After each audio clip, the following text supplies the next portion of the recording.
ከብልጽግና ጋራ ምንም ግንኙነት የለኝ። የራሱን ስራ ይሰራል። እኔ ጠንቀኛው ነኝ እስከ መጨረሻው በህግ እስኪጠየቅልኝ ድረስ ከብልጽግና ጋራ ምንም ግንኙነት የለም። ነገር ሀገርን ለብልጽግና አሳልፌ አልሰጥም። እነሱም የሚቻላቸውን ያደርጋሉ። እታገላቸዋለሁ። እየታገልኳቸው ግን የሀገርን ጉዳይ ብልጽግናን ስለሚቃወም እንደዚህ አይነት እተናነቃለሁ። ያገኘሁትን አገኛለሁ። ነገር ግን ከሁሉም ነገር ለኔ at the end of the day በቂ ሆኖ የማገኘው ኢትዮጵያውያን በሀገራቸው ጉዳይ ላይ ተቀምጠው ማየት ራሱ ለኔ ተአምር ነው። የኔ አቋም ይሄ ነው። ፖፖአችን ጊዜ ካለ ብትመራን እባክን ወንድማችን። ግን በዚህ ጉዳይ ላይ ትንሽ ትላለ ጓሄድ ወንድማችን።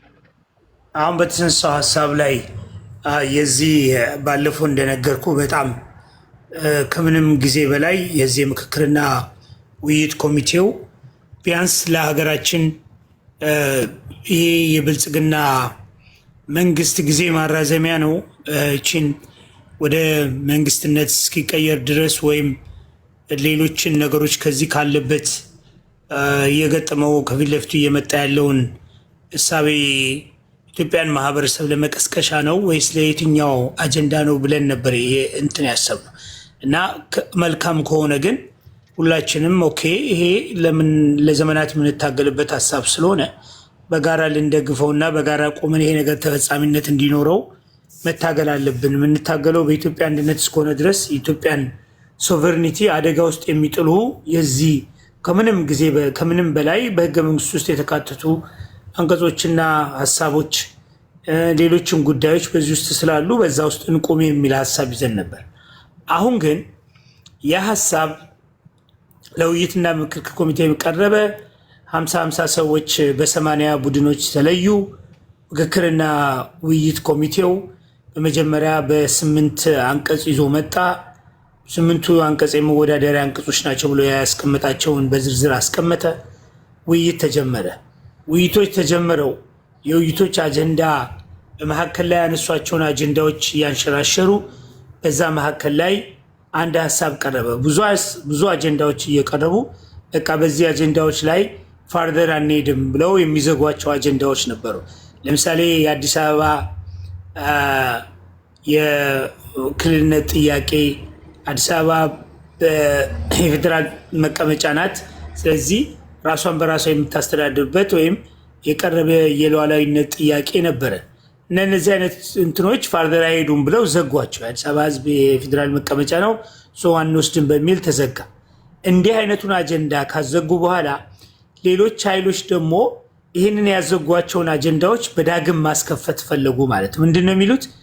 መጥተው አዲስ አበባ በኦሮሚያ ዙሪያ ስላለች ብዙ አብዛኛው ቁጥር ያለው ህዝብ ማህበረሰብ የትኛውንም ከተማ እንትን ስላላለ የከተማነትን የባለቤትነትን እና ልዩ ጥቅም አላት በሚል እሳቤ ውስጥ ከህገ መንግስቱ ውጭ የሆነ ጥያቄ ነው የሚያነሱት። በመጀመሪያ ላይ በዚህ ጉዳይ ላይ አጀንዳ እንዲነሳልን እና አጀንዳችን ራን እንድናደርግ የሚልም ሀሳብ መነሳቱን ከወሰማው ይሄ ሀሳብ ምንን በሚመለከት ነው?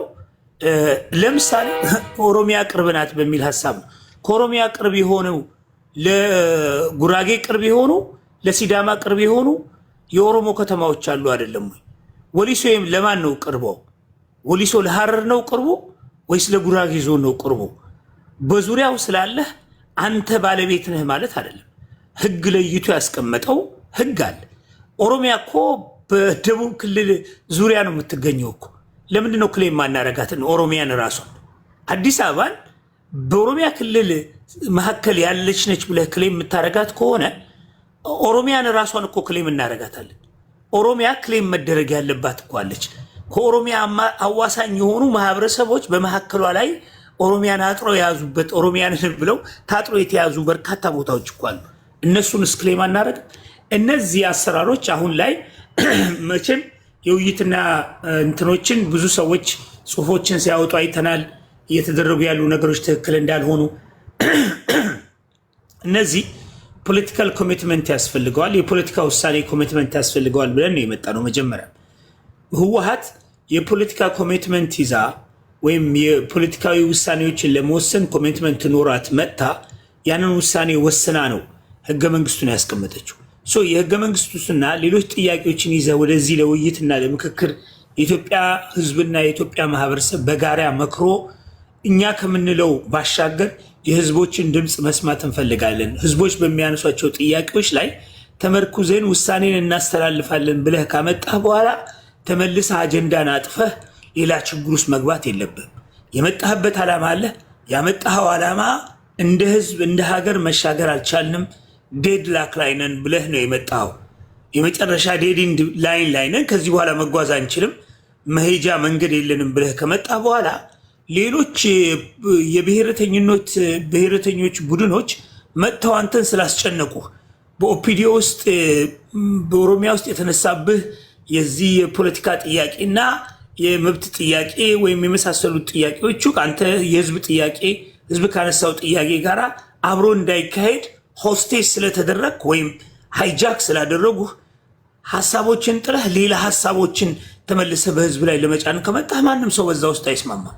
በዛ መካከል ነው አሁን ችግሮች የተፈጠሩት ውስጣቸው ላይ የተወሰኑ ቡድኖች ወጥተው የለም ይሄ የምታደርጉት ነገር ትክክል አይደለም፣ ይሄን ነገር የማታርሙ ከሆነ እንደውም ሌላ አይነት አቅጣጫ ይሄዳል። እኔ ልንገራችሁ፣ እኔ በኢትዮጵያ ውስጥ ሀገሬ ቆማ በኦፒዲዮ ኃይሎችና በብልጽግና ኃይሎች ከምትፈርስ ቅድሚያ የፈለገውን ያህል ዋጋ ከፍለን ይሄ ስርዓትን እናስወግደዋለን። አልዋሻችሁ። ይህን ስርዓት ምናልባትም ሰላም ሀገር ከምትፈርስብን ህዝባችን በሰላም እንዲኖር ነገን ብርሃን ከማሰብ እስቲ ሊያሻግሩን የሚችሉ ምናልባትም መቀራረብን ሊያመጡ የሚችሉ የኢትዮጵያ አንድነትን፣ የኢትዮጵያ ማህበረሰብን፣ ኢትዮጵያን ህዝብ ከሌሎች የተሻለ ለውጥ ያመጣሉ ብለን አስበን ያ ማይሆን ከሆነ ግን በእንደዚህ አይነት ሆስቴጅ አድርገው የደከምንበትን ለዘመናት የሞትንበትን የወደቅንበትን አፈር የሚያስገቡት ከሆነ እየሰማው ነው። ቆይ የሚያስገቡት ከሆነ እኛ አማራጭ ስለሌለን ወደ ሌላ አማራጭ ነው የምንሄደው። እኔ የጻፉት ሰዎች በሙሉ አይቻቸዋል። ጽሁፍ ተጽፏል። እያንዳንዳቸው እነ ሰሎሞን እንደ ጎንደር እያንዳንዱ ሰው ወጥቶ ይህን መንግስት የሚደግፉ ሰዎች ጭምር ናቸው እየተናገሩ ያሉት። የሚደረገው ነገር ትክክል አይደለም። ይሄ ነገር የደቡብ ብሔር ብሔረሰቦችን ምሁራኖችን ሰብስበ የተናገሩትን ንግግር ሰምተናል። እነሱ ይሄ ነገር ጥናት ያስፈልግ ምሁራኖችን ሰብስበ በጥናት ውስጥ አወያይታቸው በእነዚህ ጉዳዮች ስለ ኤትኒክ ፌዴራሊዝምስ የመሳሰሉት ነገሮችን አወያይተህ ከላይ እስከታች ድረስ ጊዜያቸውን ፈጅተው ያመጡትን እሳቤ አንተ አጥፈህ ለኦሮሞ ብሔረተኞች ብለህ አጥፈህ የምትጥለው ከሆነ ለአማራ ብሔረተኞች ብለህ አጥፈህ የምትጥለው ከሆነ አንተ መንግስት አይደለም ልታጠፋን የተዘጋጀ ሌላ አጀንዳ በውስጥ ያዝካ ካለ አማራጭ የሚኖርንን ሌላ ህዝባዊ አመፅ አንስተን በህዝባዊ ማዕበል የምንፈልገውን ዋጋ የሚከፈለውም ተከፍሎ ያ ለውጥ መምጣት አለበት ብዬ ማምን ሰው ነኝ። ይሄን ማስተናገድ የማይችሉ ከሆነ እኛ መሳሪያ እናነሳም፣ በመሳሪያ ቦምብ በሰማይ አንጥለውም፣ ህዝባችንን እናስነሳዋለን። የህዝብ ማዕበል ጎርፍ ሆኖ እንዲበላህ እናደርጋለን። አማራጭ የለም። የኢትዮጵያ ህዝብ ሊነቃ የሚችልበት የኢትዮጵያ ህዝብ ሊያስብ የሚችልበት አእምሮ ያለው ትናንትና እነሱ ህፃናት ወጣቶችን ምክንያት አድርገው መጥተው ይህንን ቴክ ኦቨር አድርገው ሀጃክ አድርገው የወሰዱብን ስልጣን ነው ያለው። ያን ስልጣናቸው እነሱም ህገወጥ መንገድን ተከትለው በአመፅ ነው የገቡት። እኛም በአመፅ ሀገራችን እናተርፋለን። ህገወጥ ሊያሰኘን የሚችል ምንም ምክንያት የለውም። እነሱም የመጡበት መንገድ ነው። ህግ ተከትሎ የመጡ ሰዎች አይደሉ። ግን ቻንስ ሰጥተናቸዋል። እንደፈለጉ እንዲገርፉን እንደፈለጉ እንዲያደርጉን ፈቅደን ነው የሰጠናቸው። ለውጥ የሚያመጡ መስሎን ነው። አሁንም የምንጠብቀው ተስፋ ነው አይደል? ያ ካልሆነ ግን ሁለተኛውን አማራጭ እንደ አማራጭነት ወስደን ለለውጥ መታገል ግዴታችን ስለሆነ በዛ ውስጥ እንገባለን እንጂ ምንም ጭላንጭል የለም። ቆመን የምትፈርስ ቆመን የሚፈናቀሉ መከራና ስቃይ በጎረቤት ሀገር በሪፊጂ ካምፕ ውስጥ የሚሰቃዩ እናትና እህቶች፣ ወንድሞች፣ የሚደፈሩ ሰዎች በሲቪል ዋር ውስጥ የምንገባበት ምክንያት አለ ብዬ አላስብም። እነዚህ ኢሪስፖንስብል የሆኑ ሰዎች ናቸው። ምክንያቱም የኢትዮጵያን ህዝብ ስነ ልቦና እንኳን አልተረዱ። ችግራችንን፣ መከራችንን፣ ቁስላችንን፣ መራባችንን እየተረዱ ያሉ ሰዎች አይደሉም። ይሄንን ነው የምናገረው። ቀጥሉ።